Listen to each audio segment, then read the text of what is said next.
The Joseph Schlitz Brewing Company presents The Halls of Ivy, its closing program for the semester.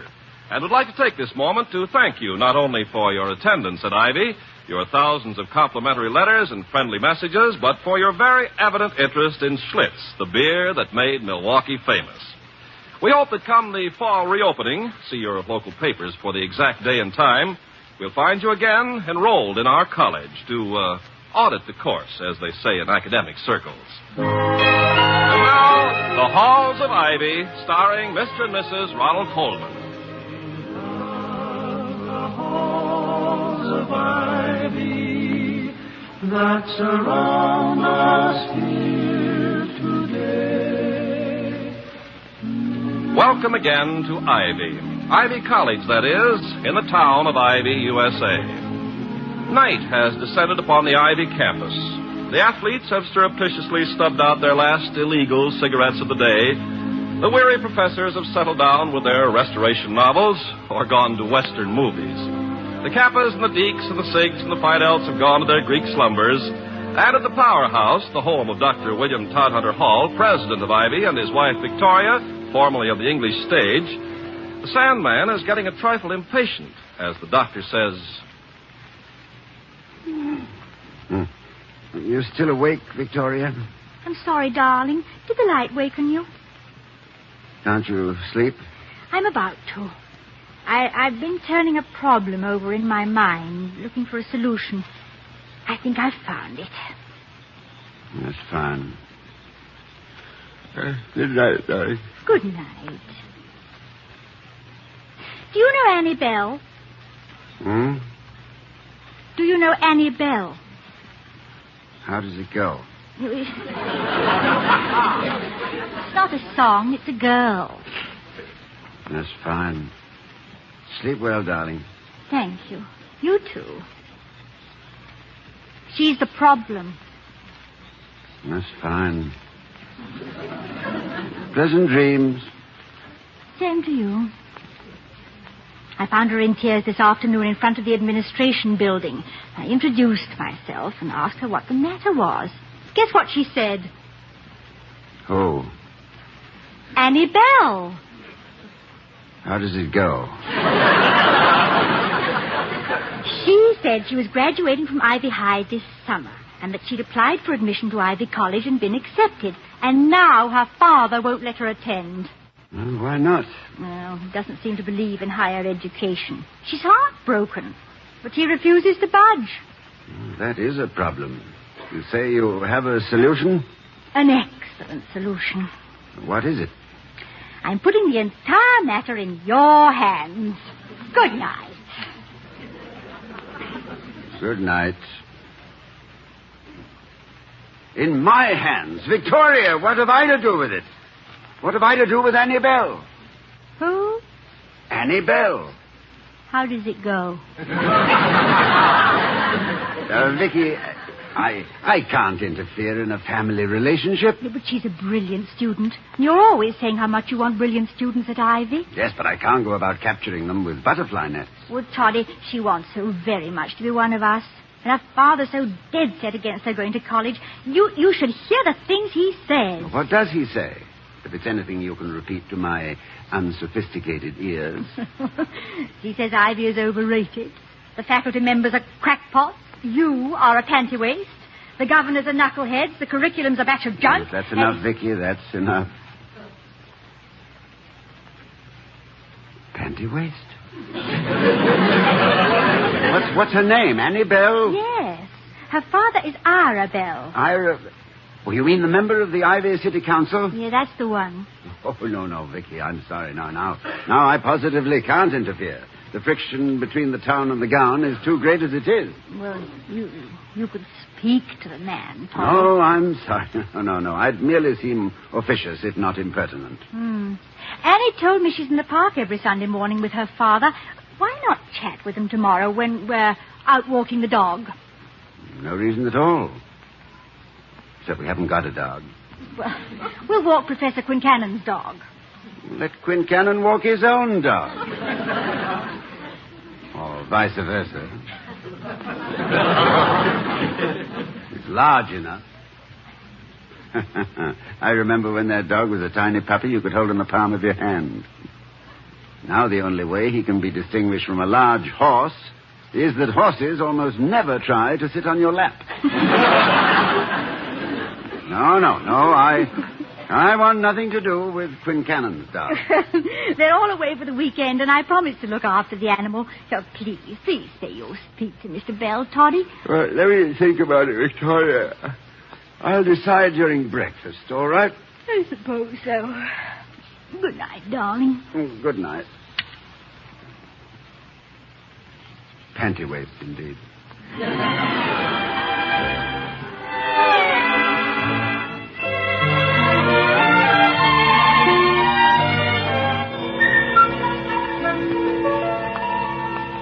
Oh, Toddy, what a heavenly day.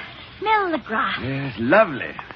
Now, where is that animal? Oh, chasing butterflies, I suppose. The last... Oh, there's Annie. Well? No, over there, on the bench. Is that her father? Yes, that's Councilman Bell. Vesuvius Bell. I thought it was Ira. Now, Vesuvius is his nickname. He's the Mauna Loa of the Ivy Council. Constantly in eruption. Well, wish me luck. I'm about to take the bell by the horns. Yeah, indeed. Good morning, Mr. Bell. Morning. Victoria, may I introduce Mr. Mr. Bell? Mr. Bell is on the Ivy City Council. How do you do, Mr. Bell? Yeah. Meet my daughter, Annie, Dr. and Mrs. Hall. He's president of Ivy. How do you do, Doctor? Mrs. Hall. How do you do? How do you do? I didn't know you had a daughter this age. Why, she must be ready for college. Oh, I am. Yes. What she's ready for is to go to work until such time as she meets someone who can provide for her. Oh, I'm sorry. I didn't know things were going that badly for you. Bad? For me? I could send her to college for the next 50 years if I wanted. Then why don't you? What for? She can cook, sew, and take care of a house. What could she get at college? An education. Look, I know what you're going to say, Mrs. Hall. Let the girl go to college if she wants. I ain't blaming you. It's your husband's bread and butter. But I see it as a waste of time. Not worth a buffalo nickel. Well, I'm sorry you think so, Mr. Bell. Let's change the subject. That your dog? What kind is it? His parentage is obscure. But he could probably take a prize for best of all breeds, because I'm sure he is all breeds. Good-looking hound. Here, boy. Oh, Papa, don't. You know dogs don't like you. This one does, don't you, boy? He snapped at me. I am so sorry. Why ain't that dog kept on a lead? Oh, he's a gentle animal as a rule. You should have had him on a lead. Well, there's no sign in the park that says he has to be. There's going to be a lot of signs all over the park, you hear me? I'll see to that. It'll be the first business before the council in the morning. Only a fathead would let a bad-tempered mutt like that run loose. A lot of good your education has done you.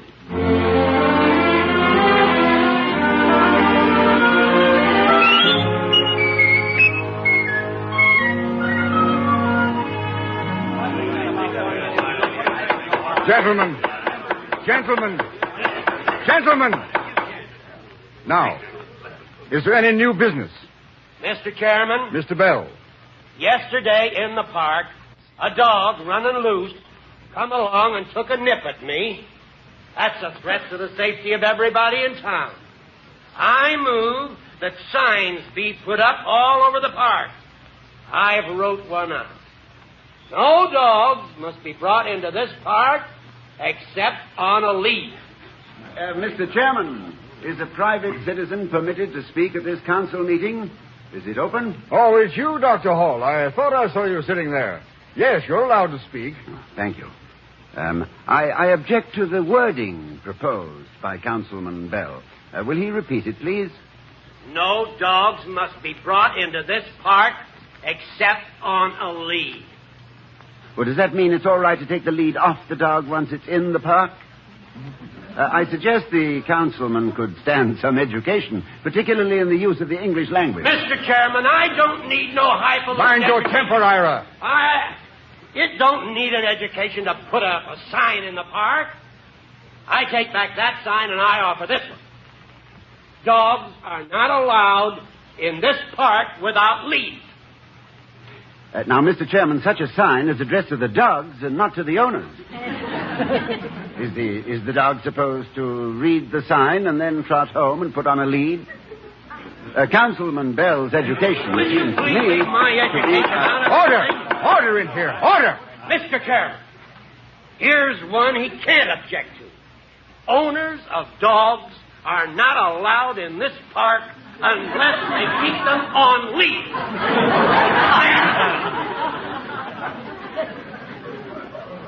Well, that means that if I want to walk in the park without my dog, I must first put a lead on it, even if the dog stays at home.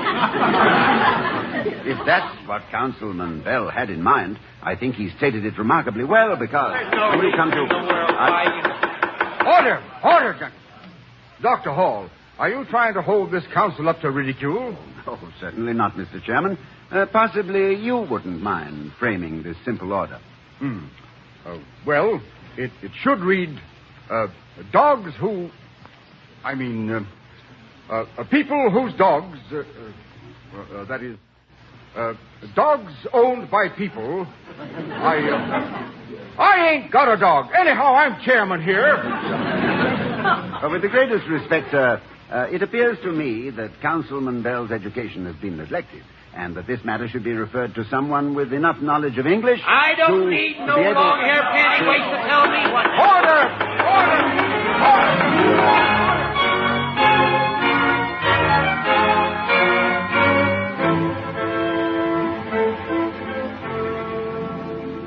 I'll make him squeal if it's the last thing I do. Oh, Papa, stop pounding the table. The coffee will spill Nuts all... to the coffee. Would you like me to make up a sign for you? Oh, so you're on Hall's side. You don't think your old man can do it? Well, I don't need no help. Well, you better get it right this time. Did you see what the Evening Times says? What'd it say? If a city councilman cannot concoct a simple sign, he should retire. If he refuses to retire, he should be recalled. Councilman Belle's demonstrated ignorance... Never bring that paper into this house again. It's communistic. Trying to undermine the city government. This is giving me a headache. I'm going out.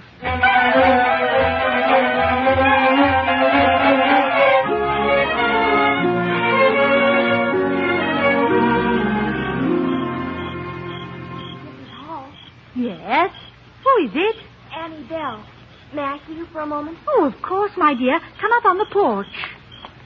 Hello, Dr. Hall. Hello, Annie. I'm glad you came by. We were thinking about you. Oh? You know, it occurred to us during dinner that you might have to bear the brunt of the strong feelings unleashed at the council meeting this morning. Are you all right? Yes, thank you. I'm all right. You're quite sure? Oh, yes. But Papa isn't so good. His pride's awful hurt. Well, I had no idea when I started all this that it would have such consequences. I'd like to speak to your father, Annie, and ask him if we couldn't settle this matter without You'll any... speak to him, all right. What's cooking around here, anyway? I figured you'd come here, Annie. You go on straight home. Now, Mr. Belle, just a moment. Don't go, Annie. I ain't interested in nothing you got to say. Yes, but don't let your temper interfere with your good sense, man. I want to talk to you about calling this whole thing off. Call it off? Yes. Have you any idea of the results of this morning's council meeting? My mail is full of letters, crackpot and otherwise. I've been deluged with requests to appear on television shows. Well, it's your own fault for meddling. Oh, I'm not the only sufferer, and it's even begun to affect public welfare. Do you know that crossing the square today we saw a fist fight? Two men bludgeoning each other over a difference in opinion as to the correct wording of the sign. That sort of thing can spread, you know. I am sincerely sorry, Belle, that I permitted a slight annoyance to get the better of my judgment. Well, maybe I went off kind of half-cocked myself. When I was a young man, I had an awful temper. My old man said I ought to take treatments for it. I asked him what kind of treatments, and he said I needed shots. 2 of them through the head.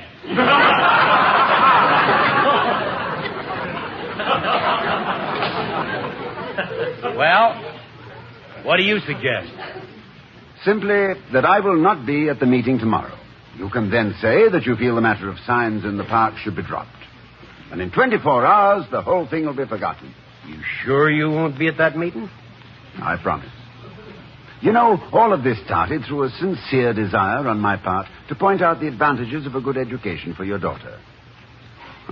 She's a fine girl, Mr. Bell. The real thirst for knowledge.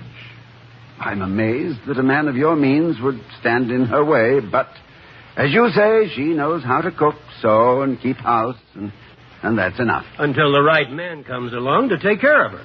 Well, the right man has come along. Vicky, don't you think it's time for Annie to go to work? Yes. Mr. Bell, your training has fitted Annie for one thing, if nothing else, and we'll be very happy to take advantage of it. Annie? Yes, Mrs. Hall? Will you do something for me? Anything. Then I want you to come and take care of us. Cook, sew, do all the housework. Naturally, we will pay you fair wages. My daughter? Why, you... You've trained her well, Mr. Bell. And, Annie... Yes, sir? This way, in your spare time, you could work your way through college. As your maid? Yes. Now, if your father wants to know what's cooking, tell him you are.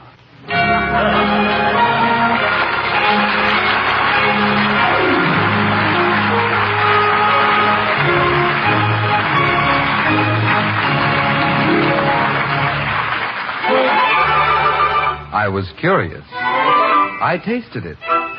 Now I know why Schlitz is the largest selling beer in America. No wonder it's the beer that made Milwaukee famous.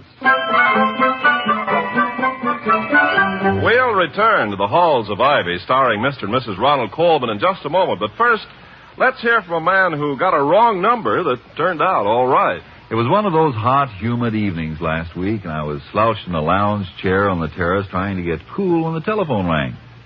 I glanced over at Mary, but she had that ladies be seated look that wives get, so I climbed out of my chair and went inside to answer the phone. A party on the other end said, "Mr. Edmonds, we'll have that order of yours out to you in a few minutes. I just want to check and see whether you wanted your case of Schlitz beer cold or not." "Well, I'm sorry," I said. "I think you have the wrong number. My name is Moran, and the phone number is 2076M. But, say, could you have one of those cases dropped off at my place? And I'd like mine cold." Well, he took down my address, thanked me for the order, and hung up. When I returned to the terrace, I just told Mary it was the wrong number. A few minutes later, the delivery truck pulled up. I met the man at the kitchen door, paid him, and then poured 2 glasses of Schlitz beer. "Why aren't you the little surprise party?" Mary said when I explained what had happened. And we sat back, relaxed, and I felt considerably cooler. That Schlitz beer certainly hits the spot. "You know, Mary," I said, "it's no wonder Schlitz is the largest selling beer in America. If it tastes this good to everyone who tries it, I can understand why they call Schlitz the beer that made Milwaukee famous."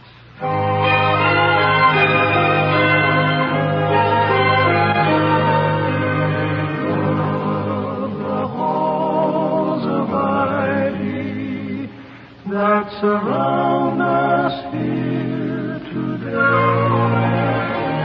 Returning to the Halls of Ivy, we find Dr. and Mrs. Hall awaiting the arrival of Messrs. Wellman and Merriweather, who have phoned rather urgently requesting that the Halls be at home. Are you going to be accused of kidnapping Annie Belle, Toddy? What do you think it's about the council meeting? Well, we'll soon find out when our 2 friends arrive. Toddy, your language, please. You're speaking of Mr. Wellman. Oh, sorry. Let's say our friend Merriweather and his friend. I'm surprised we haven't heard him screaming on the way. All this pother. You know, Vicky, when the thesis I wrote for my doctorate was published, no one took notice. When I won the fight to make Greek optional rather than mandatory here at Ivy, nobody sent up skyrockets. And when I instituted the Great Books course, a veritable revolution in American education, the news appeared in one paper between a photo of a man who could hold 6 golf balls in his mouth and an ad proclaiming the merits of a depilatory. But now, simply because I'm trying to direct a young girl down the path she should be taking, my next newspaper photo will probably be just my head. off. And if I ever Yeah, well, get hold another... on to it with both hands. I like it where it is. I'll let them in. Build a better mousetrap indeed. What do you catch? Mice. Well, if a man wants to make pest control his life's work, it's all very well, but don't come to me. William, we have visitors. Oh, good evening, Mr. Wellman. Good evening, and Dr. Mr. Merriweather. This is a pleasant surprise. Won't you sit down? Dr. Hall, I'll be brief and to the point. Dr. Hall, it's good to see you again. You're looking fine. Don't know how you do it. Only exercise you seem to take is lifting Bartlett's quotations off the shelf and putting it back again. And that only a few times a week, Mr. Merriweather. You seem to be fit, too. Dr. Hall, I'll be brief and to the point. I feel... Well, I feel fit. I feel more than fit. Dr. Hall, I'll be brief and to the point. This matter... Always feel that way this time of the year. You know, you wouldn't think an old buck like me'd ever again get the urge to put vine leaves in his hair and go frolicking, would you? But I do. Up early every morning, helping the peasants trampling out the orange juice. Well, Clarence, you're just going to sit there like a mummy. We're supposed to be here on business. Start talking. Dr. Hall... And Clarence, keep it brief and to the point. Dr. Hall, at the meeting of the Board of Governors this afternoon, Mr. Merriweather and I were appointed a committee of two with the duty of bringing to your attention, as it were, the views of the entire board, so to speak. Did you know they used to call Clarence here the boy order of the River Platte when he was in high school? And I've just figured out why. The Platte River is very long, not very deep, and winds all over the landscape. Please, I'm trying to... Dr. Hall, it boils down to this. The board wants your private ruckus with the town council to stop, but quick. Is the board acquainted with all the facts in the matter? Dr. Hall, it is always imperative that the relationship between the college and the community be on the most amicable level. Mr. Wellman... There is nothing you can say that will change my mind. Mr. Wellman, if you don't... I am not in the least interested in any argument you may advance. Mr. Wellman, I would like I'm to say... convinced your altercation with Councilman Belle can and must be brought to a halt for the good of the school. Mr. Wellman... What is it? You're right. What did you say? You're absolutely right. Clarence. What is it, Merriweather? Answer the man. Gad, Doctor. Nobody's ever told Clarence before he was right about anything. It's been a nasty shock for him. You want to sit down, Clarence, till your heart, if any, starts beating again? Well, I'm sure Mr. Wellman would like to know what I propose to do regarding Councilman Bell. I'm seeing him in a few minutes, and I shall turn in a complete report to the board. Well, that will be quite satisfactory, Doctor. Was there anything else, Merriweather? Anything else? No, Clarence. No, I shouldn't think so. As a matter of fact, it's true, isn't it? We just happened to be passing and thought we'd drop in to say hello. Right, Clarence? Hello? Yes, of course. Hello. Hello, Clarence. Good day, Doctor and Mrs. Hall.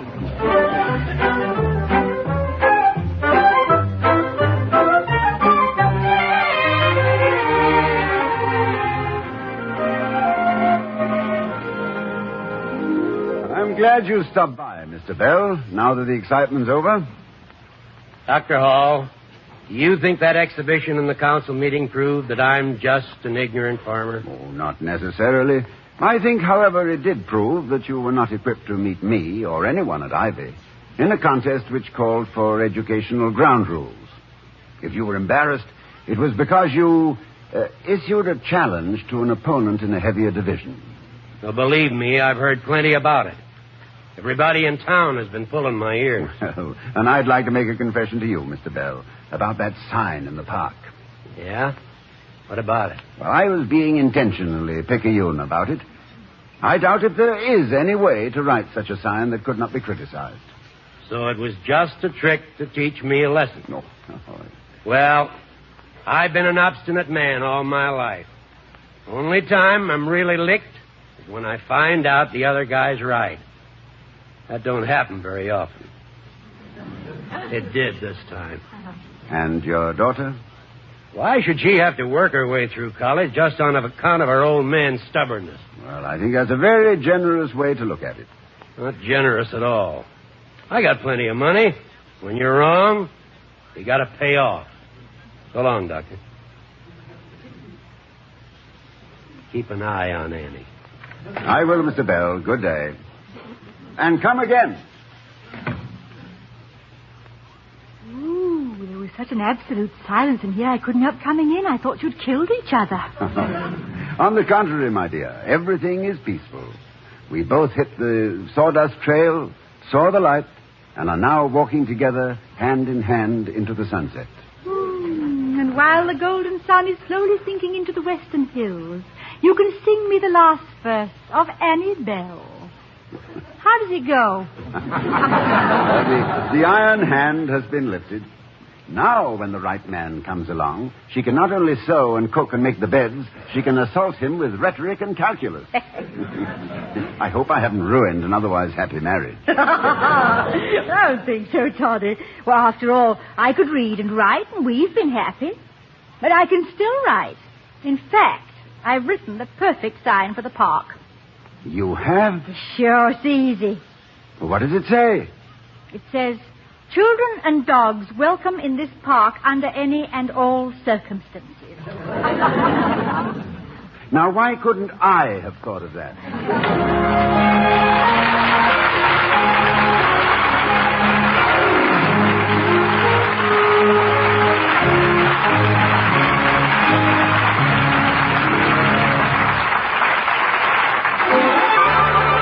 I was curious. I tasted it. Now I know why Schlitz is the largest selling beer in America. No wonder it's the beer that made Milwaukee famous. And here again are Mr. and Mrs. Ronald Colton. Ladies and gentlemen, Vicky and I would like to add our own deep appreciation for your gratifying response to the Halls of Ivy. This, added to our very pleasant association with our offstage Board of Governors, the Joseph Schlitz Brewing Company of Milwaukee, has made the presidency of Ivy a most enjoyable experience. Wouldn't you say so, Vicky? I not only would, Toddy, I do, at frequent intervals. And I don't think we should close the school for the summer without a word of thanks to the faculty. Ken Carpenter, Henry Russell, Nat Wolfe, Don Quinn and his writers, and, well, everybody on the campus. Now then, can you think of a graceful little phrase to bow out with, William? Well, I might quote another William who could. As Prospero says in The Tempest, "Our revels now are ended. These our actors, as I foretold you, were all spirits and are melted into air, into thin air. And, like the baseless fabric of this vision, the cloud-capped towers, the gorgeous palaces, the solemn temples, the great globe itself, yea, all which it inherits, shall dissolve. And, like this insubstantial pageant faded, leave not a rack behind. We are such stuff as dreams are made on, and our little life is rounded with a sleep. Good night."